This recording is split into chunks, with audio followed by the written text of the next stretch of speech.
You're watching the GameSpot co-op stage, sponsored by LEGO Star Wars: The Force Awakens. Welcome back to the GameSpot co-op stage here at E3 2016, sponsored by LEGO Star Wars: The Force Awakens. I'm Chris Waters. Joining me on stage to talk about our absolute favorites at E3 this year, it's Jovenshire, Sohinki, and Lasercorn. Gentlemen, how's it going? Very well. How are you? Well, great we're things all to be going to talking answer about. at the same time. That That's going was to be great. really well done. Hey. You guys must work together or something. Yeah. I don't know. I don't even know Favorite these things guys. at E3. We're going to go through this. Sohinki, you're going to start us off. Pick something that, like, I mean, this is the cream of the crop for you. This is the thing that months from now you're going to be like, E3 2016, that was about this. I've been saying it since I saw the original trailer, and now I'm saying it even more. We happy few. How, like, there's so many games here, but how is this not, like, on the top of everyone's list? It's ridiculous. I watched that trailer, and when I mention it to people, here's what I hear. It's like, oh yeah, that game that, like, kind of seems like it's BioShock. Yep. Like, yeah, the game that kind of seems like it's BioShock. The game that looks... How are you not more excited about The game that statement? looks like it captures the ambiance and the nuanced storytelling of a game that many people consider to be one of the best of all time. Yes, Now yes, your that is the game game. is That's That's what what I'm we're your talking neck. about here. We're on the same page. It's Yeah. BioShock meets like 1984. It's great. His Yeah. job is literally to redact stuff, just like in the book. And it's one of my favorite books of all time. So I really love that they're bringing like a BioShock feel to it. Oh, yeah. And like the way the characters, that one scene in the trailer where all the characters look at you and they notice you're like off the joy or whatever. It's like, it's a downer. I love the terminology. It's like an Yeah. equilibrium feel. Yes. Like, instead That's of great. no feelings, Yeah. maybe we'll find out that the main character's a Grammaton cleric. We don't know. Yes, bringing back Grandma. Wow, what a reference. Watching that trailer and like having that comparison to BioShock, I thought was just so great in the sense that the BioShock 1 and 2 were great. Then as we moved into Infinite, it had a completely different styles, brighter. It was less creepy and scary. And this brings that back to that scary vibe, and it's just like weird. It makes you kind of crawl a little. Yeah. Like they're talking about a pinata. When he as an hits the ultimate- pinata and it and you bleeds, can't see Yeah. it, It's a and you see squish the blood. noise. Yeah, Yeah. it's so good. and then it goes and they're all So like good. so happy It's right about here. it. Yeah. It's It's so good. Oh, hey. Oh my Yeah. God. It's just, I don't know.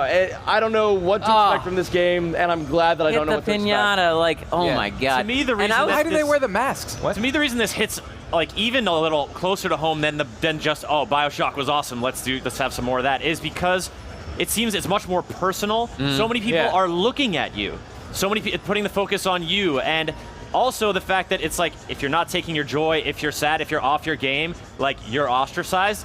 We've all felt like I'm not feeling it today. Yeah. I'm not in Yeah. a good No, mood. that's a I'm feeling really good down. point. People are looking at you like, hey, like we're cheery, and you're feeling on the outskirts. Yeah, that's- Like, that's a really good it analogy. targets you right there, and oh, I think that's one of the reasons why And it gets me. The entire trailer, like, it feels a little off, but you're really waiting. It's like, this game seems a little too happy right now, and that reveal hits, and it is just so But good. it's like, it's the way that they build up to it, like they show the pinata, and then they hit into it, and then the player like has his hand there, and you can't see the pinata anymore, but now you hear, it looks like they're eating stuff on the table. It's like, oh, just move your hand, man, move your hand, and you move the hand, it's like, oh! Yeah. Just well done. It's I really think one of the creepy to best see trailers. these happy, smiling faces that just really want to murder you. They like really, even the really like, do. yeah, even the security guys and stuff, because they're on the pill that makes them happy all the time. And they make you seem like a threat. Yeah. All right, Lasercorn, hit me with one of your favorites from E3. Man, I'm super psyched for Titanfall 2. Yes. And I know that a lot of people kind of stopped playing Titanfall 1 and it kind of died out, and a lot of people saying it should have had a fleshed out story mode. But man, I love mech games. And mech games, the best mech games are always the ones where you can get out of your mech and you really feel like you're in something. And like, I just had so much fun with Titanfall. The only reason I stopped playing it was because I felt like my friends stopped playing it and moved on to other games. Well, and you're like, I mean, I think that's a criticism that a lot of people Yeah. say at Titanfall, and I'm sure if you look at numbers of player population, you know, X months after launch, Yeah. it doesn't compare favorably to like a Call of Duty, which Right. keeps people in all year round. But I think in the multiplayer shooter space, there's room for games that, like, yeah, they're hot for a few months, Yeah. and then it distills down to just the core who keep going. But I mean, like, there was professional Titanfall 2 being played long after the player base died out, actually. you mean so- Titanfall, Or no, Titanfall, not Yeah. Titanfall 2, obviously. Yeah. Yeah, Titanfall. So just Titanfall foreshadowed. 2. Yeah. You know, we got some enthusiasm for Titanfall here. Absolutely. But what was it that excited you about Titanfall 2, what they showed at the EA press dude, conference? more aliens, sword mech, that scene where both the players eject and you use that whip thing that they have now to whip them The over grapple, and kick yeah. them. I the love seeing grip- Lasercorn get this excited. Yeah, dude. It's a lot of It's fun. just awesome. It has those like magic moments that you see in games like Battlefield where it's like, that was awesome. I went nuclear with my mech and then I killed the guy as he ejected and did that. And I love those. That's why I play shooters. That's kind of why I don't play Call of Duty or games like that. I feel like it doesn't have those moments. Quite as epic of moments. Yeah. I would do say though, like it seems like that the Titans are like a little sentient. And now I'm gonna feel really bad about myself every time I make it go He's like, nuclear. "See you all right, later." buddy, go ahead and detonate. Yeah. But, your job's done. Or when you punch through one of them to get the guy out, it's Yeah. like now you're killing two people. You've just punched through the Titan's chest. It's like, I like the Titan. The person's got to go, Yeah. but I like the Titan. See, this but with just that looks so said, good. I love the story element that this is doing now. I think because let's be dope. honest, when it Yeah. comes to Grappling competitive off the games, other mech to I'm get not into the your own. best. I lose to them all the time. So I'm the story player. Yeah. So I want a good story, and I think I'm going to get that with this game, and I can't wait to do that.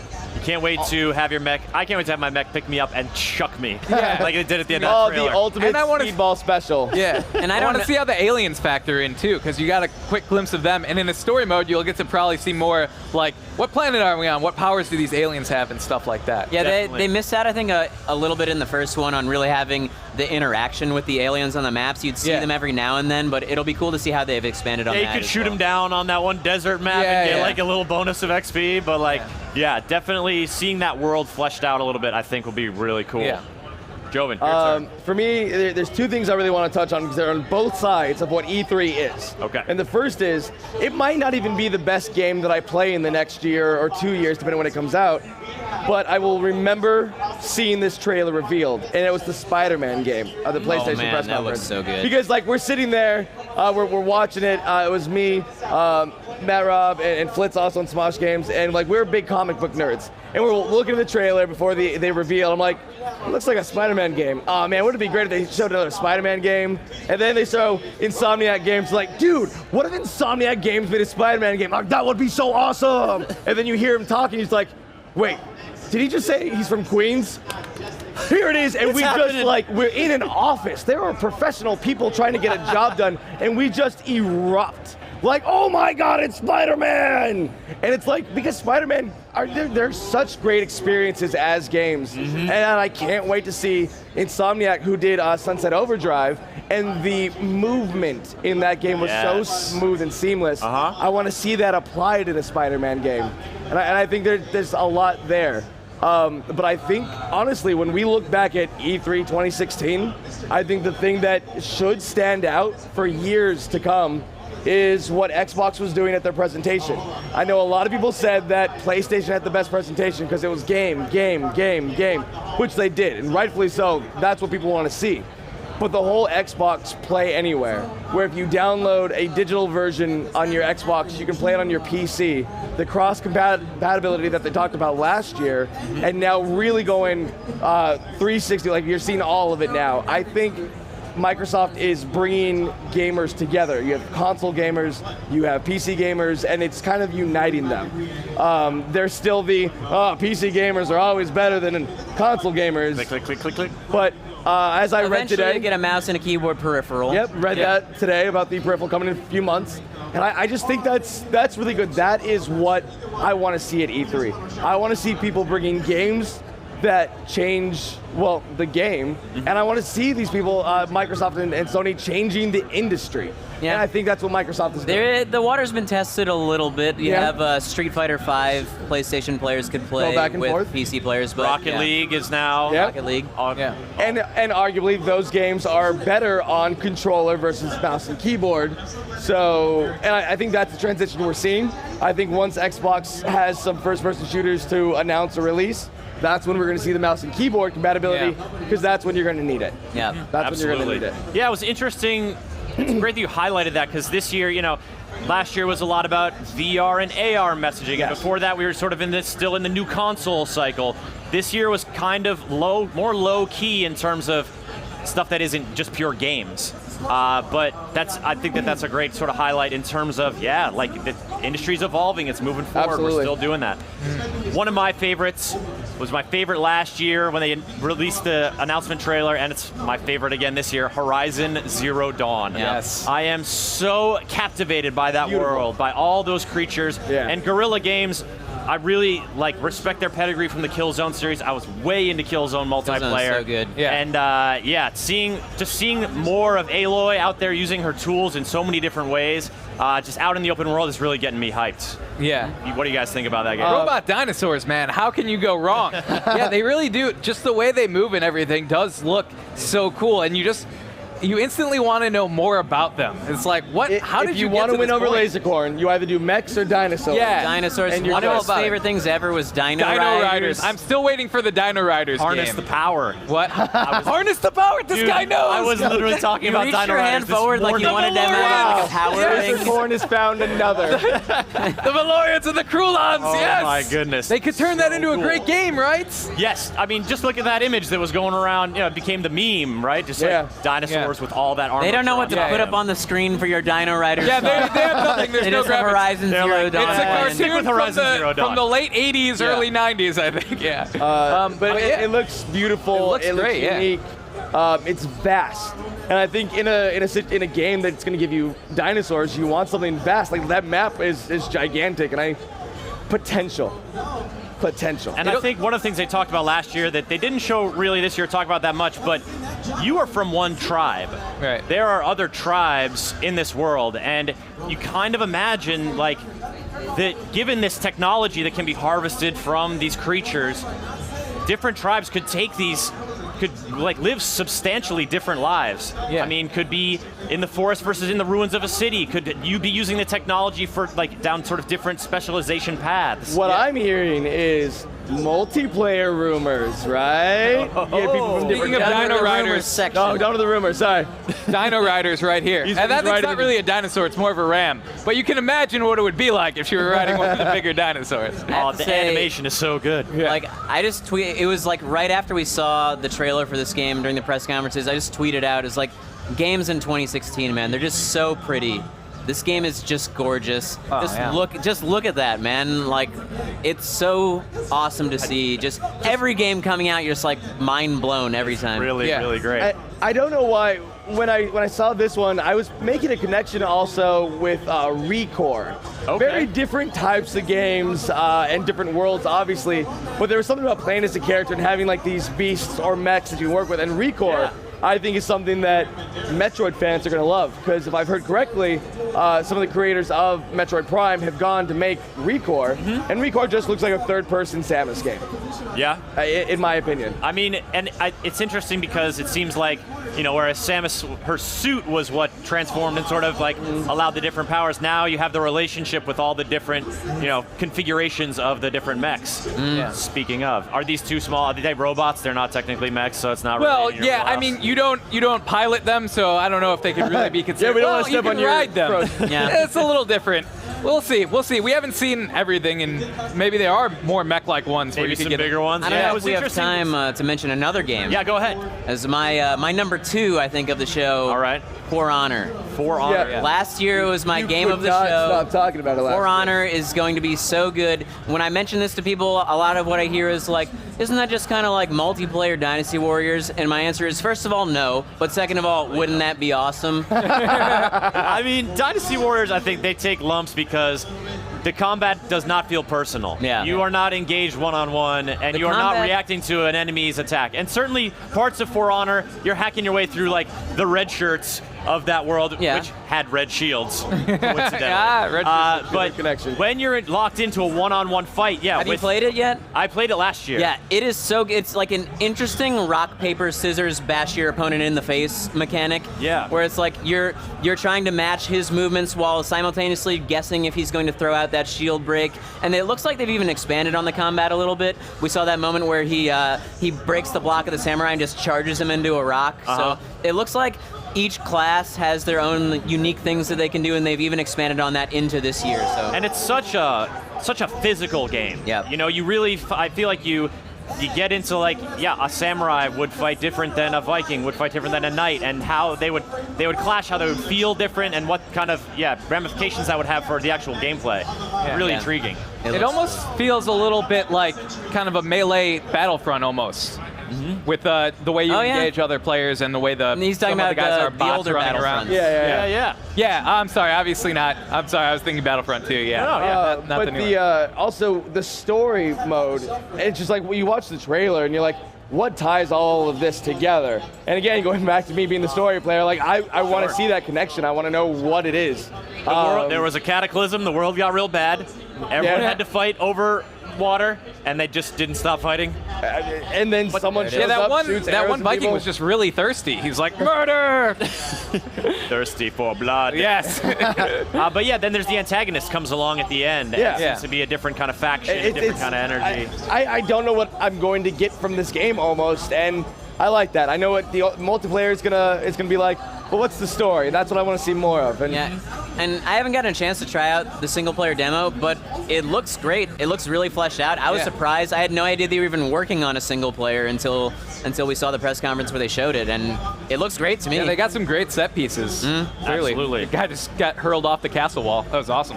All right, Lasercorn, give us another one. Your cream of the crop from E3 2016. What's right up there? What's something that's just going to be there? I'm going to give you one that surprised me, because I'm not a huge Legend of Zelda fan, but Breath of the Wild is really looking good. Like, as someone who didn't play Skyward Sword, I played Ocarina of Time and a little bit of Majora's Mask, but I didn't play Skyward Sword, and I was waiting for something to pull me back in, and I feel like this is that game. It's just a huge world, and it feels really fun. Like, they've set up, like, I was playing the demo a little bit. Well, first of all, the trailer looked awesome because it showed actual gameplay and the stuff you could do. And then I was playing the demo, and there was like a rock set up, and I pushed it down, and this camp of, what are they called? Bokrim? Yeah, I don't know. I'm sorry, I missed the name. The little goblin thing. Yeah, the goblin They look cool. That's what you were they had these like dynamite things set up at the camp, and I'm just watching from this ledge as this boulder rolls in and explodes and blows them all up. And then I went and I stole their steak that they were cooking, and I'm like, I feel good about this. It has that feeling, that kind of like GTA mayhem feel, and that doesn't seem like a connection that you would ever make, right? Like he's talking about dropping a boulder on bad guys. I'm like, when did Link become a badass? Yeah, he's kind of savage, right? Like the trailer shows, he's like jumping slow-mo through the air, shooting explosives and blowing everything up, and I'm like, go on Nintendo for being able to have like what seems like a violent badass moment, but still very cartoony. Still breaks pots. Yeah, and he still hates pots. pots. He will never stop hating like pottery. Yeah. I mean, that truly is the story of Yeah. The Legend of Zelda, is just simmering hatred of pots. His parents were killed by pots. I don't know if you know this. It was a similar That's right. Batman scenario. It was a dark alley. Every through time, pots. you know what they don't tell you about every time a hero of time is called, it's when pots have struck down tragically the parents of that There hero. are too many, there's more pots to human ratio. A hero needs to rise and fix that. Balance must be restored. Pottery Another cool market is mechanic. saturated. Yeah. Another cool mechanic I saw from this game as I was watching Wes from Smosh Games, he was playing, is you can disarm your enemies and in combat instantly pick up their weapons and equipment and beat fight them to death with it. Yeah. It's so great. cool. I It was did really that. fun. I disarmed an enemy. I picked up the weapon, and you can throw your weapons now. Yeah. And so I just picked it up and chucked it at his By face. the way, I found that out the hard way because I had a sword. I'm fighting someone, but then I was disarmed, and now I'm running around without a weapon. And someone's like, "You got to pick up a weapon." I'm like, "I got to run away. You have to pick up a weapon. I need to run away." I grab the sword and I throw it on accident. I'm like, by the way, you learn quickly in this game. Normally, you think red bad, blue good. Oh yeah, that blue Other guy. way around in this one. The blue guy just one-shots At you. and least you're in like, the beginning, he was vicious. Yeah, it's this really frantic, like lethal sort of combat where you don't feel like it's holding your hand really. It's like Joven said, you could get disarmed, you could disarm people and stuff. And it's nice to talk. I love talking about the combat because I think a lot of what people talk about focuses on the open world, and certainly that is, I mean, inspiring my imagination to just like. I feel like it calls to me. Like every time they show that, like walking out on the plateau, the world is just out in front. And part of me though asks inside, like, all right, am I excited because this open world seems really cool, or am I excited because it finally seems like Zelda is making a leap, is making a significant move forward, and is breaking out of some of the maybe restricting things that have long been like hallmarks of the series. It's like sometimes you gotta break out of that a little bit. Well, the Legend of Zelda lore is very epic, and though it may not reflect in the games, arguably, I feel like this really does show the epicness to the Legend of Zelda. So we now have an epic Zelda game, in my opinion. We absolutely do. We've talked a lot about games that sort of we've seen gameplay of, substantial amounts of, but there were a lot of great game trailers also at this show, and specifically the one that I think will stand out for me, the Halo Wars 2 trailer. That's right. That was another thing that was rumored and then showed up. Halo Wars, the first one was interesting because it was trying an RTS on a console in a universe that I think it worked very well for, and it had a niche audience at the time. It's like, it's an RTS on console, and it works. It's good. And I think seeing this now and just how big it looks is such a great trailer. The question is, now that it's probably going to be on the PC, yes, it probably will be. Will we see our Korean overlords pick it up? We don't know. Yeah, that's true. And I do think that it's part of the Play Anywhere program. Playing. Maybe that's when we'll see the mouse and keyboard. Do you think we'll see a pro scene for it? Do you think there's a pro scene for that? Possibly emerge? I don't know, the man. Next StarCraft? Depends how good it's balanced. The RTS scene is real. It feels real lean in the esports scene. It's what? It feels lean. Like it's League of Legends. It's just dominating that kind of perspective, that kind of strategy. But and StarCraft 2, of course, still pretty active. But I think gaining a foothold in that esports community for Halo Wars 2 going to be super hard. Microsoft is already pushing, putting a lot into having Halo 5 just sort of gain a foothold in that competitive scene with the tournaments they've been throwing in the past year or so. So I don't know. Speaking of gameplay we haven't seen, at the beginning of the Bethesda conference, when that MS-DOS prompt popped up and it typed in Quake, I lost it, man. I remember having to launch the game like that as a little kid, trying to figure out how you go through a directory and launch a game executable.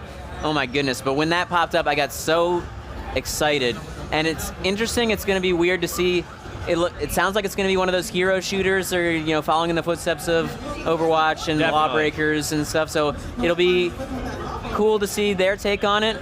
But I'm just excited to see Quake back in any form.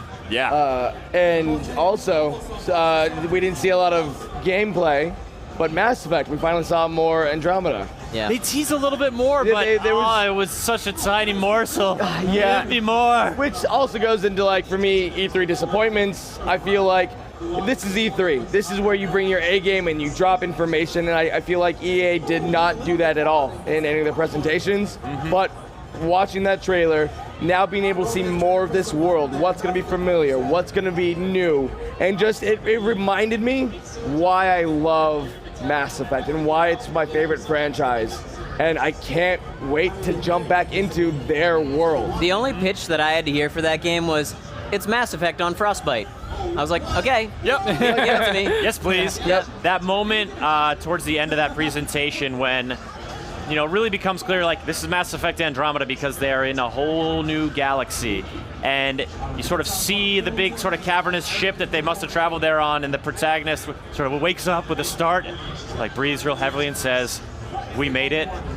And to start the game, having completed just this epic, unprecedented, long-term space travel just seems like such a great dramatic foundation. You could hear everyone's hairs on their arms standing up. It was a sound that went in the auditorium. My question for you then, because it does seem like it's expanding from where the universe we were in Mass Effect 3, will we get a remastered 1, 2, and 3 to replay through so that we can recreate this universe and have our decisions and our save files go through? I feel like the original trilogy of Mass Effect is really about Shepard's story.